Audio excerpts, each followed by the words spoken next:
l'écologie, c'est aussi l'économie, c'est aussi les solidarités, c'est aussi une nouvelle démocratie, c'est une vision tout à fait d'ensemble de ce que doit être la société. Et naturellement, dans cette vision d'ensemble, la promotion des mobilités décarbonées, comme le vélo et la marche à pied, ont naturellement toute leur place, mais seulement leur place à l'intérieur d'une vision beaucoup plus globale de ce que sont les impératifs modernes de la ville. Nous ne prenons pas les problèmes par petits bouts, comme certains font des petits bouts de pistes cyclables ici ou là. Non, notre vision, elle est tout à fait globale.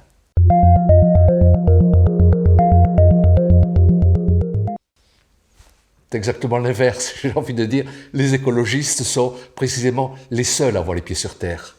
Ceux qui pensent qu'on va pouvoir continuer le même modèle de ville, en le réparant éventuellement, en le soignant à la marge, ce sont ceux-là qui n'ont pas les pieds sur terre. Nous avons une vision de la ville qui est très réaliste, très pragmatique, et qui n'est pas du tout dans l'illusion de la prolongation du monde d'hier, qui est actuellement parfaitement inadapté aux nouveaux impératifs.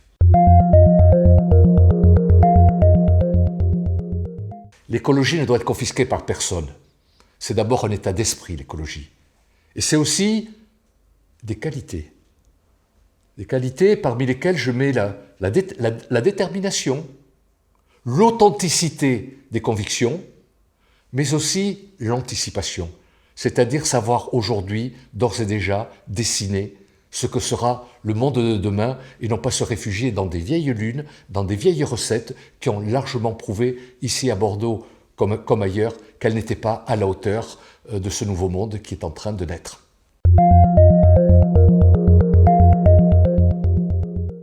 C'est exactement le procès que l'on faisait aux femmes il y a une trentaine d'années. Elles ne seront jamais à la hauteur pour gouverner un pays, pour gouverner des villes. On a vu, l'histoire a prouvé que c'était loin d'être le cas. Aujourd'hui, le même procès, effectivement, adressé aux écologistes. Mais regardez un peu autour de vous. Regardez en France des grandes villes qui sont déjà gouvernées par des écologistes, même s'il y en a peu, elles sont bien gouvernées. Et regardez un peu ce qui se passe en Europe. En Europe, vous avez des tas de villes, des régions qui sont gouvernées avec succès, avec bonheur, par des écologistes. Donc ce procès en incompétence est totalement dépassé.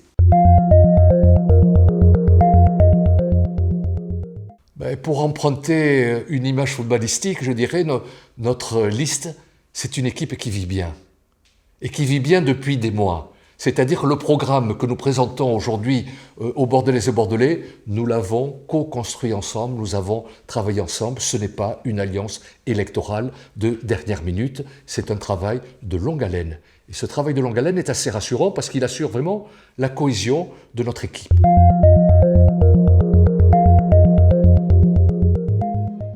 Je dirais qu'il y a une certaine biodiversité dans notre équipe. D'abord, une biodiversité politique. Nous avons quand même réussi à réunir des personnalités qui appartiennent à 10 partis politiques différents.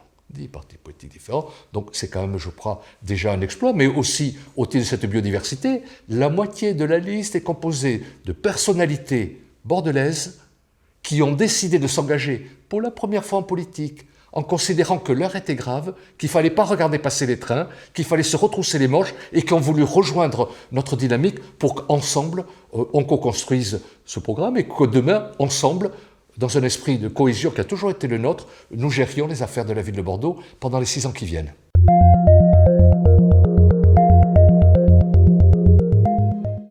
Notre vision de la ville, c'est précisément l'inverse. C'est une ville apaisée. C'est une ville apaisée dans ses relations entre habitants, qui sont souvent très tendues.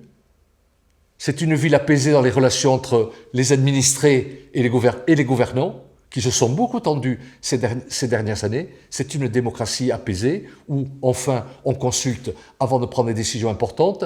Et c'est aussi des modes de déplacement apaisés, où chacun aura sa place.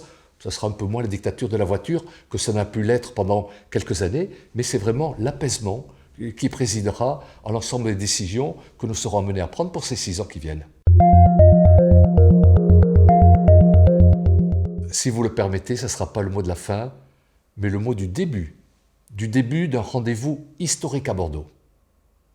Le monde change en Bordeaux.